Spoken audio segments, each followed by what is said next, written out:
Welcome back to another episode of GivePod, Greater Vancouver's business podcast, where we delve into the challenges and opportunities facing our region.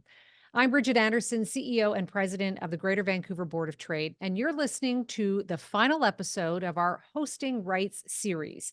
In this series, we've explored a wide spectrum of topics from event infrastructure and the vibrant local food scene to the crucial role of Indigenous tourism, all in an effort to understand how Vancouver can enhance its allure and readiness as a world class destination. As we conclude this series, it's not only fitting that we turn our attention to the very backbone of any tourist destination, its accommodation sector. Joining us is Ingrid Jarrett, President and CEO of the British Columbia Hotel Association.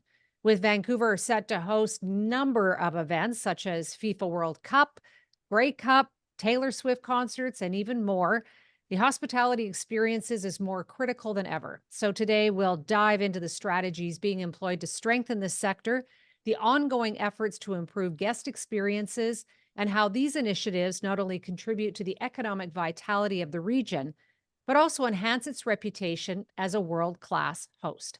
Welcome to the show, Ingrid. Nice to see you. Hi, Bridget. Thank you so much. Really nice to be here.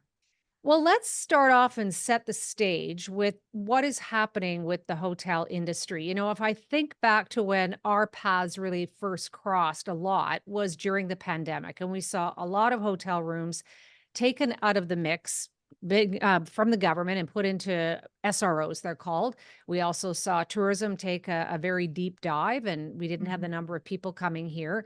So maybe level set for us where we are now here in 2024. Yeah, Bridget, part of the inventory and the makeup of Vancouver from a pandemic perspective, it's interesting.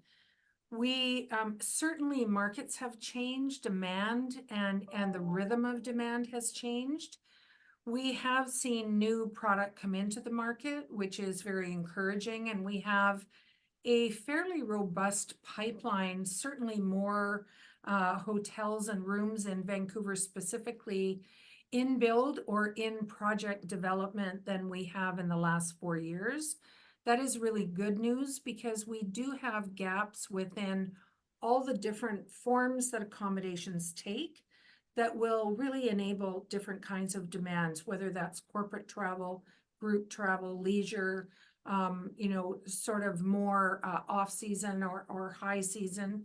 You think about the impact of cruise, which has completely come back. And 4 years ago, I don't think any of us would have imagined that cruise would have had such a robust recovery from the pandemic. We continue to be a city as the gateway to British Columbia that has just an extraordinary reputation for tourism experience, but also the corporate contribution and the group market. So it's the most beautiful way to introduce British Columbia to travelers for all those different reasons from different parts of the world that will then come back and travel as a leisure travel. But very often their first experience in Vancouver is through either group or corporate travel, which would be very business driven versus leisure. When we look at Vancouver and the province as a whole, there is no community within the province of British Columbia that is full. And that stands true for Vancouver as well. We still have valleys and low season or need times and then high season. And as a community, we've done a really good job with our partners at Destination Vancouver and the Hotel Association of Vancouver and many business associations to really make sure that we're looked at as a year-round destination. And those large events certainly help with that. Now, for some time, there has been a perception, and there was a study that was done by Destination Vancouver that showed that Vancouver was going to be in a hotel shortage as early as the summer of 2026. And you layer on top of that the changes that we've seen to short term rentals. So, how concerned are you that we don't have enough hotel rooms for all of the people who are coming to visit for these big events? And then, just as tourism comes back to the regular levels that we used to see before the pandemic? Yeah, that's such a good question. There's a lot of concern in the market right now, especially with these really big events like FIFA, to name one in 2026. The importance to understand is that business is not successful in a 5-day full period. You know, business takes place over 365 days a year. And the MMP study that you're referring to was study one in what we need as a strategy for thoughtful contributory growth, both in the hotel sector, but also potentially the multi-use sector, which very often is commercial, hotel, residential. And for, a significant amount of time, Vancouver has been short of residential accommodation too. Mm. I'm very encouraged working with the hotel, Destination Vancouver and the city of Vancouver, looking at the different kinds of hotels that are currently in build. Certainly, if the ones that are currently in planning, in development, or in build don't come to fruition, I think 2026 we're going to really see what the impact of that is, especially with FIFA and some of the large conferences that we do have. But ultimately, we need this growth over time with the right kind of accommodations in the right place that can contribute overall to the business community and actually the profitability of the industry as well. When you say, in process, and if they don't come to fruition, what are some of those barriers that the hotel industry is facing right now to getting those done? Well, it costs a lot less money to build an apartment building It's than it true. does a hotel. We have multiple elevators and we have all kinds of back space for housekeeping teams and maintenance teams, and you have restaurants and spas, and you have technology, and you have pools, and you have all of these other components. And so when you really look at the cost to develop a hotel, there needs to be a business case that will enable that. It's really important to note that private money builds hotels. And so there has to be a profit. Within British Columbia and Canada as a whole, actually, we're seeing a real a challenge in the middle of the operations. And that really means revenue could be growing, but the profitability is actually not growing, it's reducing. And if we take real-time dollars, 2017 to 2024, the EBITDA number, which is the flow at the Mhm. bottom, is actually less overall than what we were making in a hotel in 2017. And that's really because of inflation, but also the cost of doing business and all of the different increases that every business in British Columbia is faced with. So there are challenges. And when I say they may not come to fruition, it's because they're still in process of getting approval. That could be transportation corridor changes, it could be zoning, it could be multi-use, and also redevelopment takes time with the team at the city of Vancouver as well.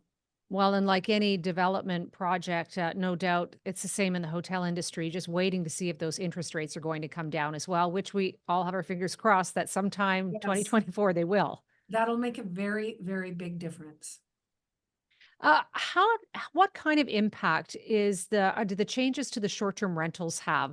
Government has, obviously made some significant changes and taken a lot of those units, off, hoping they'll go back into the long-term residential rental market. But what kind of impact are you foreseeing for the hotel industry? Vancouver specifically, Bridget, will not see the same kind of impact that many other jurisdictions because Vancouver was a real leader along with Toronto and Ottawa in Canada and also Montreal. So the current legislation that is being enacted on May 1st, you will still see short-term rentals that are in principal residence that and you will see a growth in those, I believe, when we look at other jurisdictions. We're seeing that there will be some of the ghost hotels or the commercial operators that have bought up apartment buildings that will potentially go back into the long-term rental. market. So I think you will see an adjustment from availability of rental units on the market. When we look overall at occupancy, hotels and short-term rentals, there's a real gap. And we're seeing this federally as well as provincially, where the occupancies would be higher in the hotel community than it would be in the short-term rental. And that actually is depending again on different demand generators. I do not believe in Vancouver that we're going to see, as I said, a great difference in hotel. It's not like 50% of the demand is now going to go to hotels, because there's been so many already compliant short-term rentals in Vancouver. And everything and all the research that we're seeing right now, there will be a growth within compliant short-term rentals. And it will enable the city to have real-time data to understand where they are. And that way people will actually be confident that they are sort of playing by the rules, which most people in business certainly are looking to do. You know, your industry or sector has been one of the ones that has been most impacted really over the pandemic and since the pandemic. And, we're not just talking about occupancy or talking about development of hotels, but the labor issues that have faced your industry as well. Are we seeing the ship being righted there? Are more people coming back to work in the sector, or there's still a big labor shortage that you're facing? We still overall have a shortage. I mean, we went into the pandemic with about 20,000 unfilled positions in British Columbia. Of course, during the pandemic, that grew exponentially. By 2023, those people had actually returned to hospitality, which was very interesting. And now we're sitting at about 8,000 or 9,000. And remembering, many of those are seasonal positions. Those aren't necessarily full-time year-round positions. And with some of the changes in immigration, we are finding that we have a significant role to play with new Canadians, as we always have, to be able to have potentially entry-level jobs where people can learn English, they can sort of get integrated into a community and then grow their career from there. The influx of new Canadians certainly has been able to be a real benefit to many industries, and certainly our industry is one of them. And the makeup of Vancouver being so multicultural, it is a highly desirable location for new Canadians. How do you get those younger folks interested in coming and building a career in the industry? I think back when I was younger, a long time ago, and, I worked in hospitality, I worked in restaurants and bars and those kinds of things. But that's often where we all started, was in hospitality and tourism. We're not seeing that maybe quite as much. And then, from when I was younger, lots of people went on and continued to develop their career in that industry. So what do you do now to really appeal to the young people to get them interested? Bridget, we still have an incredible reputation we hire more youth in British Columbia than any other sector. We always have more youth, more women, more Indigenous, more people of underrepresented people. And I think for the youth, it's such a great question. This industry teaches life skills. It teaches communication.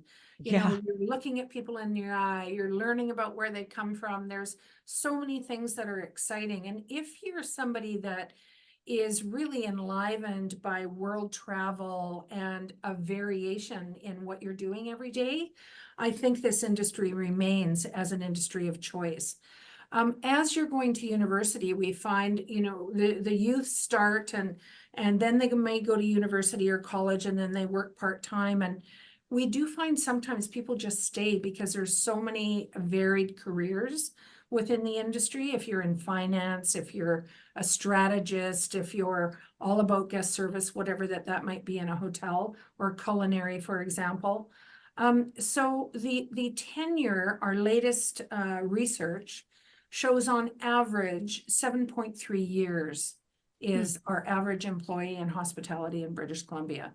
That is significantly higher than anybody would have normally thought. Because Yeah, I'm surprised actually. I thought it might have it been is. shorter than that, like a couple of years. Yeah, yeah, but and you know, the other thing is people come back at different times in their lives. We find young families, people will come back for part-time work. We're finding people who are retiring are coming back for part-time work. And so we see this span of ages, and they all have something different to contribute to the travel experience. So So maybe I'll come it's a back good thing. 360 at the end of my career Maybe we after the both board of will. trade, going back to work in restaurants and hotels. I don't I know, could be a Bridget, greeter. maybe. We've been talking a lot about technology to, in no matter what the series of the podcasts are, we talk about technology, we talk about AI, what kind of impact seeing in the sector. What are you seeing in the hotel industry, and how are you leveraging the changes that we're seeing in technology and AI to try and improve that customer or the guest experience? Yeah, I mean, it's incredible how much and how careful you have to be and how clever you can be when you use it well. Yeah. You know, we have our upcoming summit coming up, and of course, AI has to be one of the features. You know, and from a culinary food and beverage perspective, it's extraordinary because you can develop theme menus and happy hour and costing and you can switch them up. We used to have to handwrite these and then go and do the whole cost based on the recipe and then figure out how many you had to sell and how many you had to order. Now it's like It's all bing, done. bing, bing. Like, it's incredible. Yeah. From the guest experience, I mean, we are human business. We're human centric. We will always be human centric.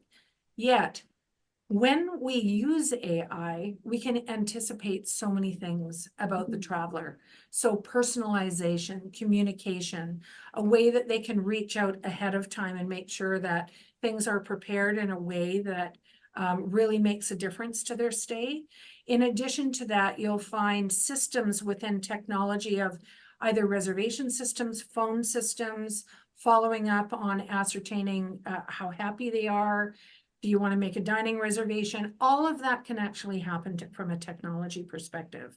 And then the human part of our business can focus on that person-to-person interaction to ensure that they're leveraging that. So it's a very, very interesting time. I bet. I just think about, how like just the AI tools to be able to predict behavior is just, it's got to Yes, be phenomenal in it's your incredible. industry.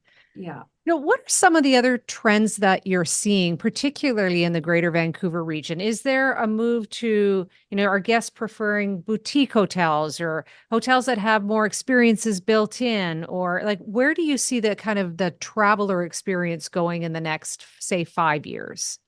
Well, one of the most interesting trends is bleisure. It's a crazy word, but it is being used, so I have to use it too. It is the fastest growing sector in Europe. And we are seeing that, I think, I'm deducing that's because of the economy, the interest rates, So let there's me back pressure up. on the middle. This So is business business and leisure. So paying for tagging leisure. on leisure to a business trip. Yes. Smart. The last time that this was such a significant growth sector was 2008, 2009, and you'll remember that economic downturn. I think that was in both of our memories. And what happens is because you're traveling on business, you add a couple of extra days because business is paying for your flight, your hotel, and then you're only paying for your 2 or 3 nights in a hotel and then all the fun things you'd like to do. The importance of this is that the business sector and the group travel, corporate travel sector is often not valued for its contribution the same way that leisure is. Because our marketing organizations are predominantly focused on leisure. And so that would be, how is the international market coming? Who is coming? And whether that is tour, group, IT, cruise, whatever the leisure segments are. Ultimately, meetings and corporate travel in Canada, according to Meetings Means Business Canada, is 40% of all travel crossing into Canada. That is significant. This is everything from the person traveling on corporate business, just you could be a salesperson, or you're coming because you're coming to a big conference. And at the end of the day, if this is 40% and 50% of the 40% stays an extra 3 nights in a location or travels to a new location in the province, you can do the calculation of contribution there to the economy. It's significant. And I think it's one that we really need to pay attention to and make it very easy for people to choose to stay longer, come sooner, or stay later. And to really target those people who are attending conferences and those kinds of things so that the information is readily available, so Absolutely. they can kind of connect the dots and plan before they get here. Yes, absolutely. And another trend that we're seeing, which is challenging for our sector, is that people are booking with a very short lead time. So Oh. literally people are booking 3 days out, Wow. 7 days out. Excuse me, which is unheard of. Well, and that gets really tough, I imagine, especially when we get into the busier seasons and whether it's summer or the major events. It also is not necessarily for the guest the most cost-effective way to do it because you want to have a little lead time so that you're taking advantage of those prices. So, That's right. and it makes it really difficult for planning, I imagine, too, when you're thinking about staffing and, are we going to need a full complement of staff in the hotel for this next week, or is it going to be a Yes. slower period? Mhm. Why? I guess, you can kind of think that people are a bit more spontaneous since the pandemic, maybe, and waiting, to make those last minute plans. Do you see that sort of settling out, though? I mean, we all hope so because it makes it a Mm. lot easier for us to plan. But that being said,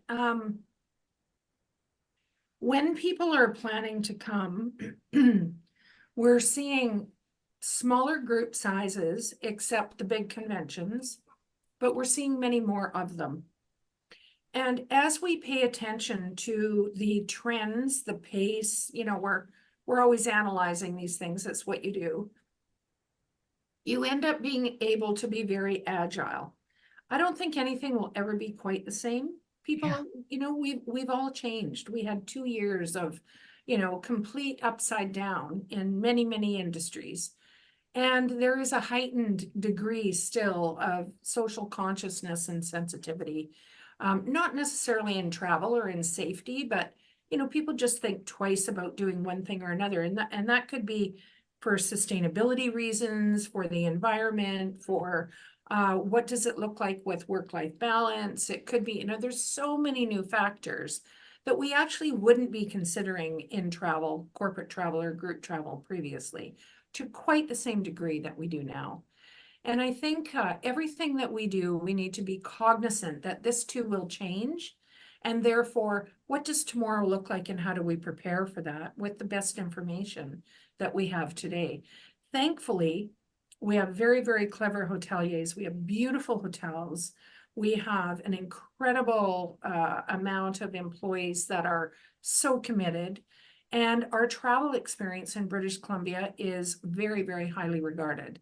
And I think in Vancouver, growing the hotel community and the contribution to the community is a really, really important piece of work that we all need to do. And that contribution to the economy overall is extremely significant. And so It is. cannot be stated. So I think it was actually the tourism minister, Lana Popham. So I will give her kudos for this. She called it the calendar of awesomeness. And I think that does actually say what's coming up for us here in Greater Vancouver, whether we're Yeah. talking about Grey Cup or Junos or Invictus Games or Yes. Taylor Swift or FIFA. I mean, how prepared is your industry for all of those events? Well, I would say very well prepared. I met with somebody last night and we were reminiscing around 2010. I don't know how many times we have to do that, but that meaning all of us, have done an extraordinary job of hosting the world so many times. And, we're super excited about FIFA. I know so many soccer players and, this is really big. I am completely confident that we're going to do an extraordinary job. Will there be times when we're like, yes, and I think that really makes sure that we're standing up straight and we're on our toes, we're paying attention, and we're going to do the right thing for the right reasons. Grey Cup, thankfully, is in November. That's a need time, so that's a beautiful piece of business. And of course, we all know what's happening with the Swift effect everywhere Taylor Swift goes. But that's one night. And when we're sold out, we're sold out. It's not the first time. It won't be the last time, and it's one concert or two concerts.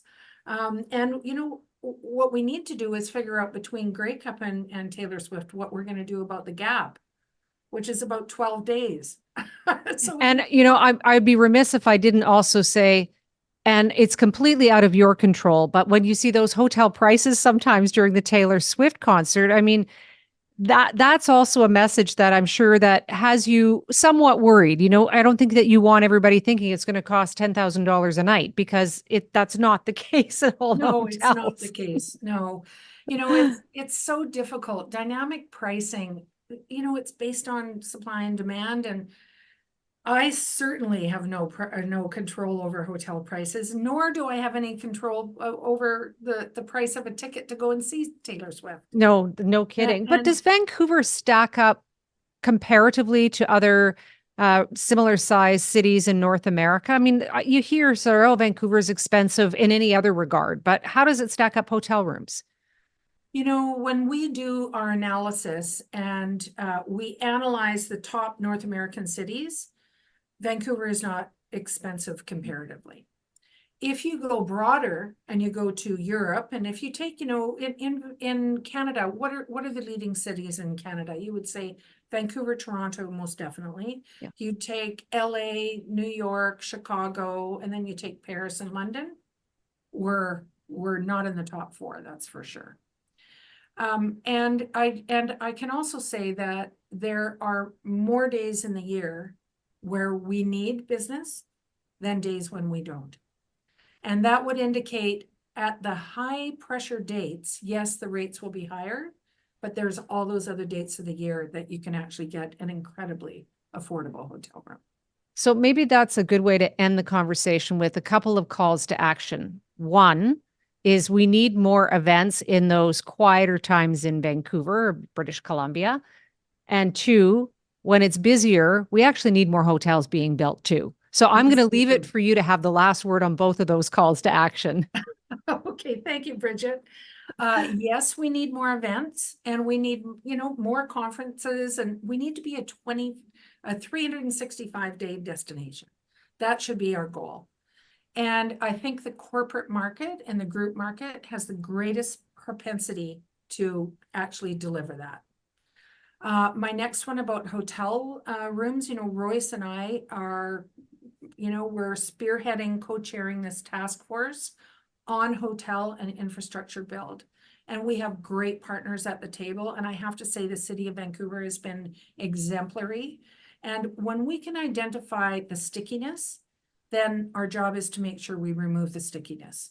And that would be the same at the border to get to British Columbia, or if there's some kind of zoning issue that we can help sort of eliminate.